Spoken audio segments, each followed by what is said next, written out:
Welcome back to Just Chattin'. And as you know, Just Chatting is our Thursday evening videos that we do just for the fun of it. This is entertainment. You pick the topic, I do the research, and then we talk about it. Now, before we get started, I have to tell you, it's torrentially raining outside right now, and Audie the cat is wandering around here, and he's probably going to make an appearance. Frankly, I think he's frightened by the rain and looking for reassurance, but hopefully he won't be too disruptive. Okay, last week we started to explore the topic of our favorite Nutmeg and her personality disorder. And we went through narcissistic personality disorder, all the criteria from the DSM-5, and that's the Diagnostic and Statistical Manual of Mental Illness and, mental disorders. I'm sorry, that was my bad. 5th edition. And that is the main reference for professionals. So they are the people who write the definitions for these personality disorders. So I guess the bottom line with that is we don't get to argue with them. They make the rules. Now, when we went through all of the criteria for narcissistic personality disorder, well, Nutmeg just fits them one after another, and still, at the end, I told you, I do not believe this is the primary issue at play here. The reason for that is there is another closely related and rather similar personality disorder, not as well known, but still, and I think it's a better fit.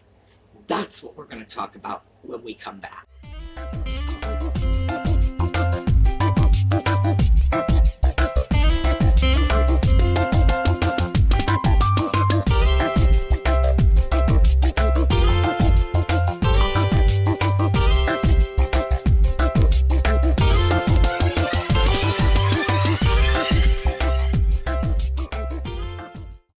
Okay, we are still with the DSM-5. We're going to switch over to the Merck manual at some point here, and that is the pharmaceutical industry's definitive text on these personality disorders. I just want you to be able to see that I'm not cherry-picking our references. They all essentially say the same thing. So it's not as if I've just been combing through the resources saying, oh, I think this is a good one. No, these are the accepted texts. Now, several of you wrote in the comments suggesting this one, and yes, you're right. The one we're going to talk about today is histrionic personality disorder. So let me give you a quick overview. I am reading this from the DSM. Histrionic personality disorder. A personality disorder characterized by a pattern of excessive attention-seeking behaviors, usually beginning in early childhood. That's important. We'll come back to that. Including inappropriate seduction and an excessive desire for approval. People diagnosed with the disorder are said to be lively, dramatic, vivacious, enthusiastic, and flirtatious. Okay, now, we have 8 specific criteria here, and I'm going back to the manual. For a diagnosis of histrionic personality disorder, patients must have a persistent pattern of excessive emotionality and attention-seeking. This pattern is shown by the presence of 5 or more of the following. All right, so we're getting right into it. Number 1, discomfort when they are not the center of attention.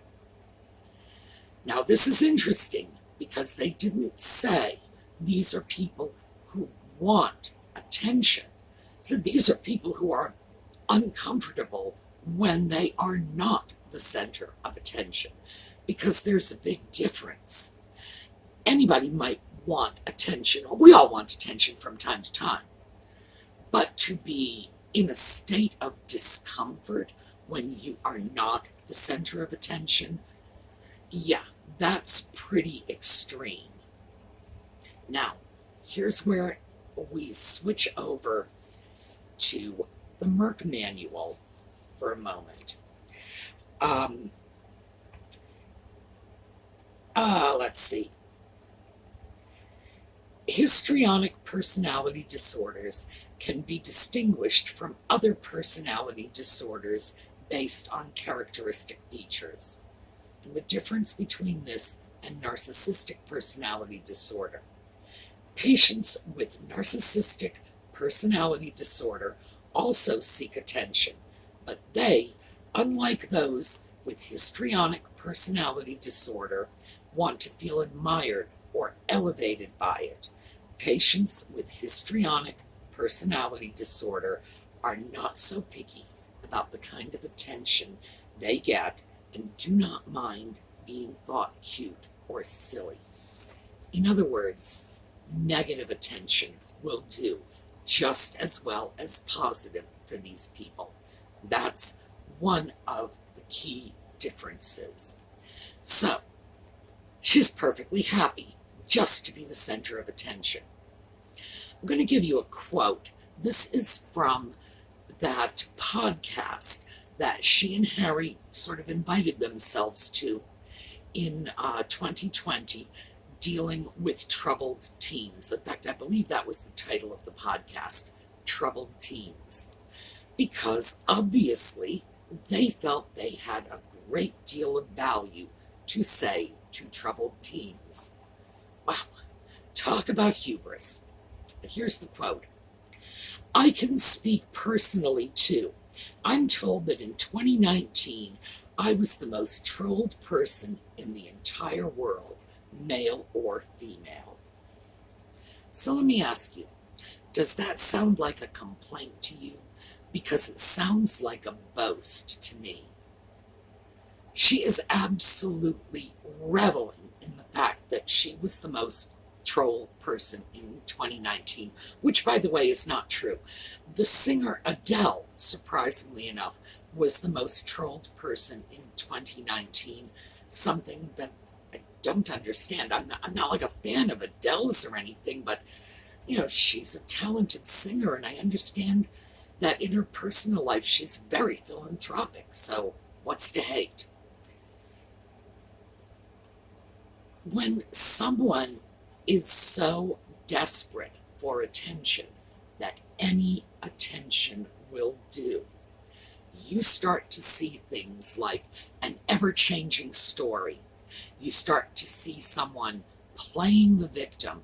Oh, look how badly people treat me. Look how awful they are to me. And when you look at the narcissist does not like to play the victim. And now, the reason for this, of course, is the narcissist believes that they are better than everyone else. Consequently, you should admire them, not pity them. But, and the reason I'm referencing this about narcissism is because that does seem to be the popular perception of what's going on here. But if you take it a little, if you look at it a little more closely, you see that, no, there's a spin on this. Now, when you start to look at someone who will talk about how badly they're being treated, how much of a victim they are, a narcissist might use that occasionally as a tactic, but they don't see themselves as victims.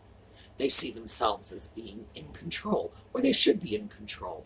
Or if they are victims, boy, they need to hush that up, because they want to be admired. They do not want to be pitied. They don't want people to look down on them and say, poor little you, Miss Narcissist. Oh no. They want people to look up to them.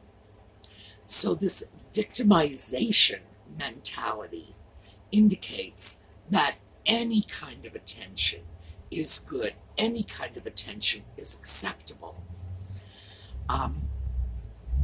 Also, the desire to grab the spotlight goes a long way toward explaining why, whenever the royal family does something, Nutmeg has to do something too. Little George has a birthday. They publish a birthday photo. Nutmeg's got to do something. She's got to pull that spotlight back to herself. Number 2, interaction with others that is inappropriately sexually seductive or provocative. Oh my, do we have a lot to work with here. Let me start with Lady Colin Campbell. Now, I've mentioned before that Lady Colin Campbell's work is not a resource. The reason is she generally does not list her sources, and much of what she says falls into the category of gossip. But this is gossip, so we go to Lady C. Lady C writes in her book that the public displays of affection between Harry and Meghan were so bad that people were really uncomfortable to be around them. And in fact, she says people just stopped inviting them over. So we have that. We also have things that we can assess for ourselves. In other words, we don't need to take someone else's word for it. Let me start with the Craig Ferguson interview. By the way, I'm going to put a link to that interview in the video notes. If you haven't seen it, take a look. Meghan is wearing a remarkably skimpy dress. Let me just put it that way. It's just super short, backless. Notice in that interview the way she behaves toward Craig Ferguson. Usually, in a situation like this, which is one of those typical talk show formats, the host is behind the desk, the guest is sitting in the chair. The guest will at least periodically turn their gaze over to the audience, the camera. It's not just the host, because they'll have a studio audience there, and they know they have cameras. Certainly, an actress knows she has cameras. No. 100% focused on Craig Ferguson. The behavior is flirtatious to the point where people have commented on this in print. It's awkward. But here's the thing. What I find interesting about this is it's very easy to understand how it is that someone like Harry could be drawn in. She is focused on Ferguson like a laser. She doesn't take her eyes off him. She doesn't acknowledge that anyone else is in the room, never mind that it's being broadcast on national television. So it seems to be a gift of hers. Nevertheless, we have very flirtatious behavior. And I did find an example that, and this, trying to think, I believe this is from 2014, the Larry King interview she did with her Suits co-star Patrick Adams. And she's describing the character she plays on the television show Suits. And Larry King asks her if her character is seductive. You don't see Meghan. The camera does not focus on her. It focuses on Larry King. You simply hear her in the background saying, "I don't know. Do you think so, Larry?" in this very sultry sort of voice. Larry King was clearly somewhat nonplussed by this. On the other hand, this is a man who had, a good 60 years experience as an interviewer, and he just sort of smiled and laughed it off. But it was interesting. This man was in his 80s, and that was her response to him. Again, inappropriately flirtatious, and the awkwardness of it becomes very clear. And I will link that one up. I'll put a link in the video notes to that one too. You may be interested in seeing this. There's no question that her behavior is and always has been extremely flirtatious, even when Harry is out of the picture. She was flirting with Ferguson. She was flirting with King. I'm not saying she was attempting to seduce them, but she was appealing to them on that level. Number 3, rapidly shifting and shallow expressions of emotion. Well, again, we've got a lot to work with here. The Oprah interview was nothing but shallow expressions of emotion, and very dramatic ones, too. The Immaculate Heart commencement address in 2020. Now, for those of you who are not aware, Nutmeg attended Immaculate Heart High School in Los Angeles, and in 2020 gave them a commencement address. She had not been invited to do this. She simply decided she was going to. And she starts off her address by talking about murdered people. I'll keep in mind, this is a high school class, so the graduating seniors, it's girls' high school too, are 17 and 18-year-old girls. And she just gave a commencement address about Black Lives Matter, talking about murder. And her emotional affect is, well, it's inappropriate for the subject matter. The subject matter is inappropriate for the audience. And she's getting wrapped up in this Black Lives Matter thing, and then let's go out and conquer the world. And it's, yeah, I would have to say it's not only rapidly shifting and shallow, but it's an utter disconnect. It's rather like, the smiling weather girl saying 14 killed in the tornado. It was just plain bizarre. I am not the only one who's picked up on this. Everyone who saw the address was commenting on this. It was extremely peculiar. Number 4, constant use of physical appearance to call attention to themselves. And again, so much to work with. So let me tell you something that I noticed. When I first became aware of Meghan, and saw pictures or video or whatever, and believe me, it was a very slight awareness. She's never been very high on my radar. The one thing that occurred to me was, this is an attractive woman who has a fabulously expensive wardrobe. These were custom designed and created outfits at a cost of tens of thousands of dollars per outfit. And on top of that, she had 20 years of history, not a lot of parts, but she was an actress in Canada maybe, and not so much in Hollywood, but still in front of the cameras, having worked with professional wardrobe people. So why did she always look like an unmade bed? that was the thing that always bothered me about this. Her clothing always looks wrinkled and pulled.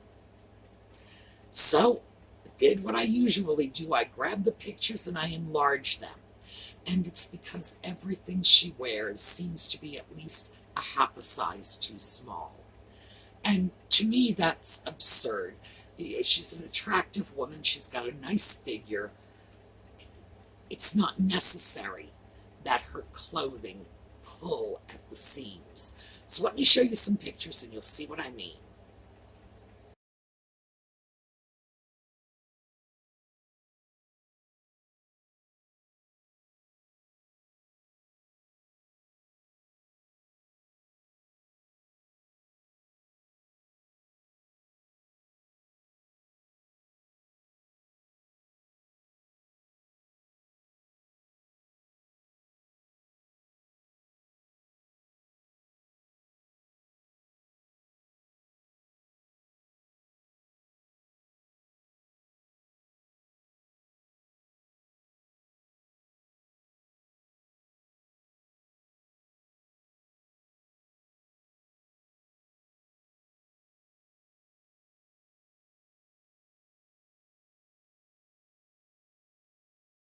When you simply see the full picture, the full length view of this, it's not necessarily apparent. But when you close in on it, yes, her clothing is being pulled across her body. That's where the wrinkles are coming from, because the clothing is too tight.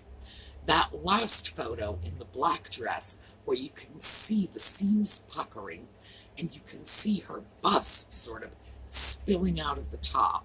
Oh, and before anybody says that was shortly after she had the baby, doesn't matter. Oh, and I'll leave it to the rest of the commenters to say, what babies? There are no babies. There were surrogates. But that's not even the issue. This was a $20,000 dress that was created for her. She didn't get it off a rack like 3 years earlier and then suddenly try to cram a postnatal body into it. No. That dress looked like it looked because that's the way she wanted it to look. She had that dress made, presumably to her own specifications, because if somebody gave me a dress like that and I paid $20,000 for it, I would go right back to them and say, you better let out those seams because my business is spilling out the top. No. Everything, the seams are puckered, and it's because the clothing is too tight. And we have this consistently, outfit after outfit, including skin-tight clothing when she was very far advanced in her pregnancies. Yeah, I would have to say, other than Jane Mansfield, and I don't know how many of you remember her, I don't know anyone who has used clothing to attract attention to themselves to the degree that Nutmeg has. 5, you're going to love this.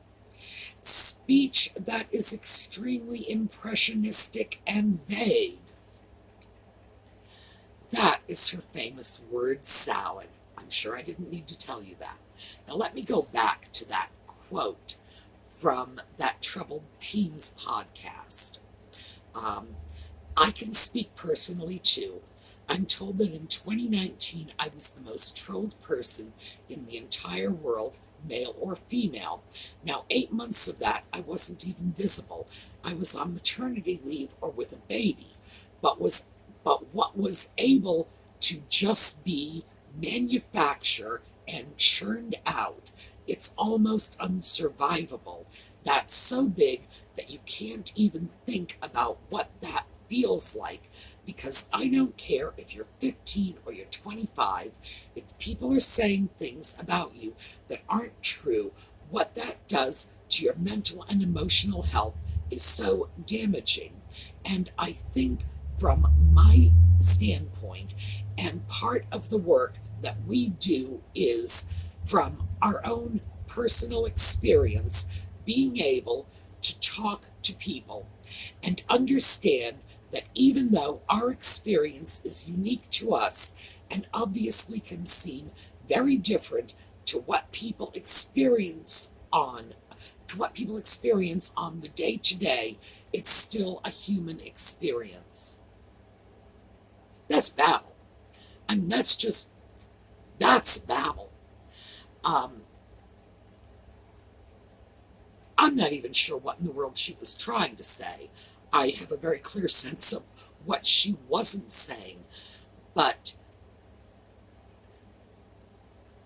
I can only imagine that she was attempting to tell these teenagers that her experience being the most trolled person in 2019, and as I say, that was not true,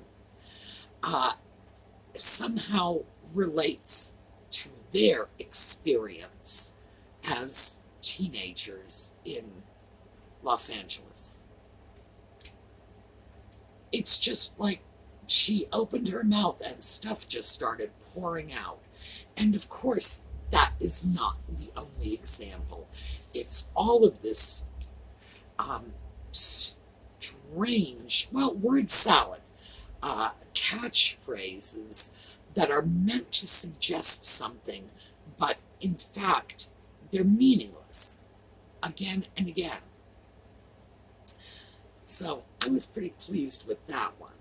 6, self-dramatization, theatricality, and extravagant expressions of emotion.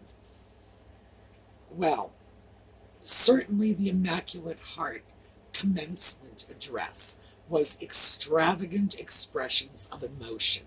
The same with the Oprah interview, where she has to stop and pause so that she doesn't start crying when she's talking about her father, who she kicked to the curb. Or more recently, when Harry was in the UK for the unveiling of his mother's statue, he had to allegedly come home early because Meghan was in mourning for the loss of her uncle, who had just passed away. And this was the uncle who had helped her get that internship in South America. And apparently he had helped her get an engagement to speak to the UN. And she had not seen him in many, many years. She had not called him. She was not invited to her wedding. Nevertheless, she was in deep mourning for the loss of her uncle. Again, total drama and very little emotional substance behind it. Number 7, suggestibility, easily influenced by others or situations. Now, of course, she's on every woke bandwagon out there. In that earlier quote that I read to you, she referenced the work that we do. I have no idea what work she is alleging she and Harry do. I have seen nothing of this other than photo ops and publicity statements, but she seems to think this is work. Of course, Black Lives Matter being the subject of this unsolicited commencement address to Immaculate Heart, just whatever is topical, she's going to run with it. Also, and people have commented on this when they spoke about the Oprah interview, her constant use of the word right. She would say something, I was doing this or that right, and let me see if I can remember one of them. So I don't know much about the European royal families, right?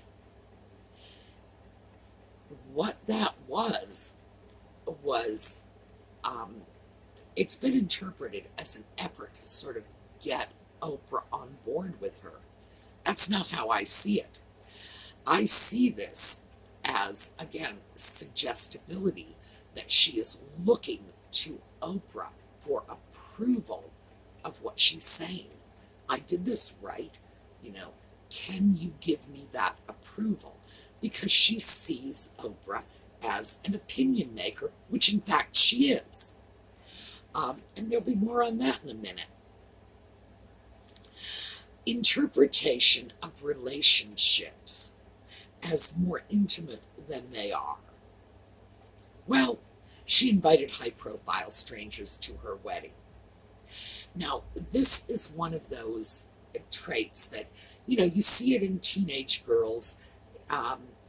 Well, probably see it in teenage boys, but from my adolescence, I remember it in teenage girls. The cute boy says hello, and they're just writing down their name and his name and planning the wedding. That is one side of this. The other side of this is an inability to differentiate between close and distant relationships. That is what the essence of that is. What is a close relationship?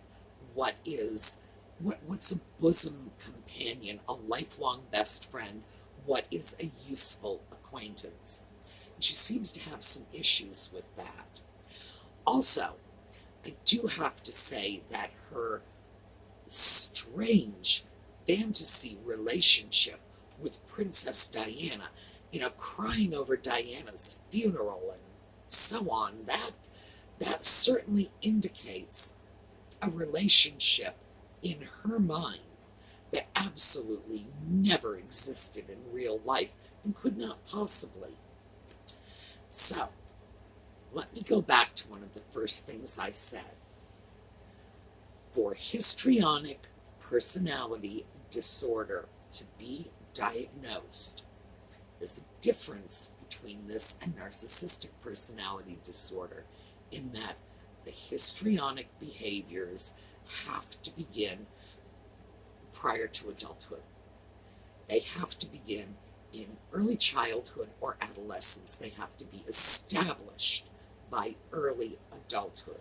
And that is like a hard and fast rule on this. So if you suddenly start becoming histrionic in your 30s, it's all well and good, but it doesn't qualify as histrionic personality disorder because this is an early onset condition. And that's something we have in that Procter & Gamble. I'll add that to the... Let me just put it this way. If I'm citing an interview, I'm going to give you a link, okay? The Procter & Gamble interview from Nick News when she was 12. Clearly, that was when it started. This is the point. Well, I'm sorry, it had started by then. But this was apparently her first taste of real publicity. But we know that she definitely had the symptoms of histrionic personality disorder by age 12, because at that point she was already on Nick News, essentially not only taking credit for what was a class project, but taking credit for having changed Procter & Gamble's advertising campaign because she wrote them a letter. Which of course is ridiculous. It also, I should just pull aside and say this, it also shows that she clearly had support in these behaviors from the adults around her, because that's not something she could have pulled off without some adult assistance or at least acquiescence, because you can't go on television unless your parents approve of it. They don't just go grabbing children off the streets and interviewing them. Definitely the adults around her, at least one of them, had to have been in some capacity either supportive or active to facilitate this. So, at this point, I'm going to switch over to the Merck manual. That's the pharmaceutical manual. And the reason I'm going to do that is they're going to cover the same ground, but they're going to do it in a more conversational style something that's a little easier to relate to, I think. Patients with histrionic personality disorder continually demand to be the center of attention and often become depressed when they are not. They are often lively, dramatic, enthusiastic, and flirtatious, and sometimes charm new acquaintances. These patients often dress and act in inappropriately seductive or provocative ways, not just with potential romantic interests, but in many contexts, e.g. work, school, or, if you'll allow me to throw it in, interviews with Craig Ferguson or Larry King. They want to impress others with their appearance, and so are often preoccupied with how they look. Expressions of emotions may be shallow, turned off and on too quickly, and exaggerated. They speak dramatically, expressing strong opinions, but with few facts or details to support their opinions. Patients with histrionic personality disorder are easily influenced by others or by current trends. They tend to be too trusting, especially of authority figures who they think may be able to solve all their problems. In comes Oprah Winfrey. They often think their relationships are closer than they are. They crave novelty and tend to bore easily. Thus, they may change jobs and friends frequently. Does that sound familiar? Delayed gratification is very frustrating to them, so their actions are often motivated by obtaining immediate satisfaction. Achieving emotional or sexual intimacy may be difficult. Patients, often without being aware of it, play a role, e.g., victim. They may try to control their partner using seductiveness or emotional manipulations while becoming very dependent on the partner.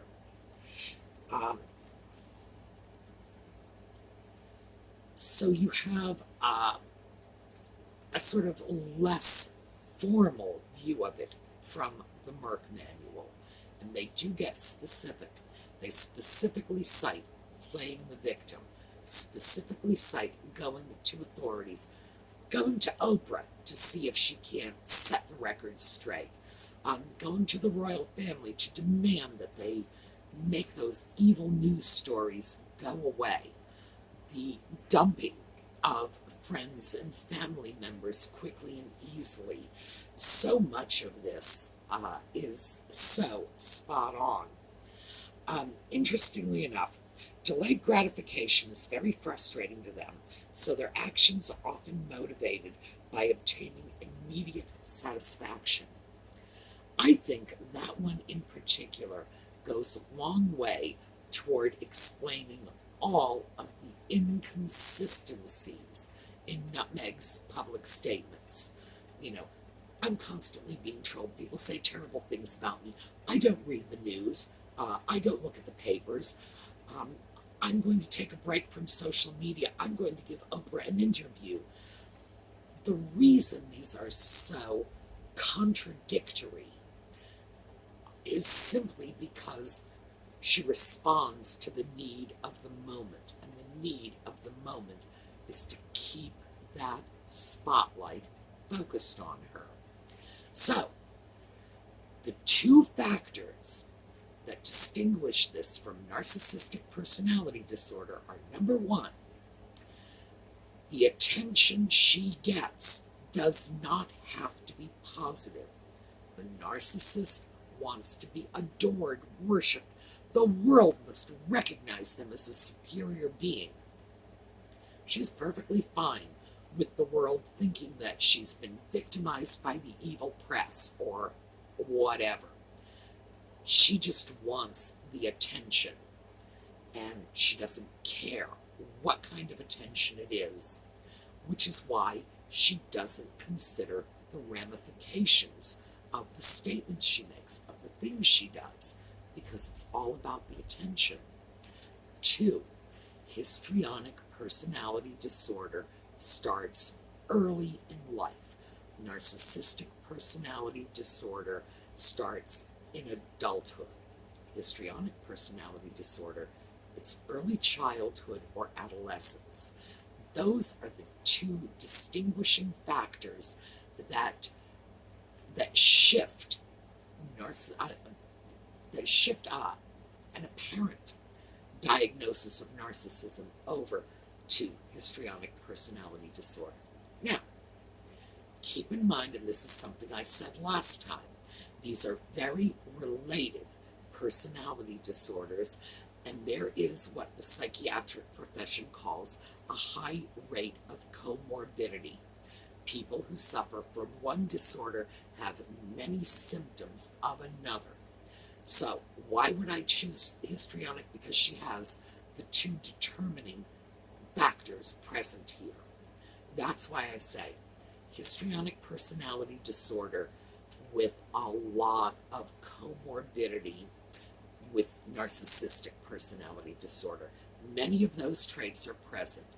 And I think that's why it's more commonly understood that she has narcissistic personality disorder. This is simply because, yes, she displays many of the characteristics, all of them, I think, all the characteristics, and histrionic personality disorder is less well known and less understood. So, that's my take on what's going on with Nutmeg. In conclusion, let me just very quickly say this. Some people had written in making comments and saying, well, I think it's antisocial personality disorder. She's a psychopath. She's a sociopath. No. First of all, antisocial personality disorder that's something that you see in criminal populations. These are people who do not work and play well with others. Same thing with psychopaths, sociopaths, the really fringy, crazy types. That's a technical term. No, they could not do what she did, and that is to build a career where she was successful. No, she was not the superstar she rather wanted to be, certainly not the superstar she pretended she was, but she was able to forge a career for herself. She was on a television show for 8 years. Her fellow cast members, keep in mind, these were all higher up on the food chain than she was, so it was worth her while to be nice to them. They all universally said she was very nice to them. And as I say, she probably had a lot of motivation to be. Someone with antisocial personality disorder could not do that. This is a person who has not flushed her brains down the toilet. It's someone who has a lot of difficulty in how she relates to the world. But we're not talking about someone who belongs in a straitjacket somewhere. So we need to be fair. I understand a lot of people really do not like her, but you just can't go around saying, well, she's a psycho. No, we can't establish that from the facts. All right, I will see you all next week. I'm anxious to hear your comments on this. I know a lot of you saw this one coming. Tell me what you think, and we'll take it from here tomorrow morning. And throughout the weekend, we're back to thrifting. See y'all later.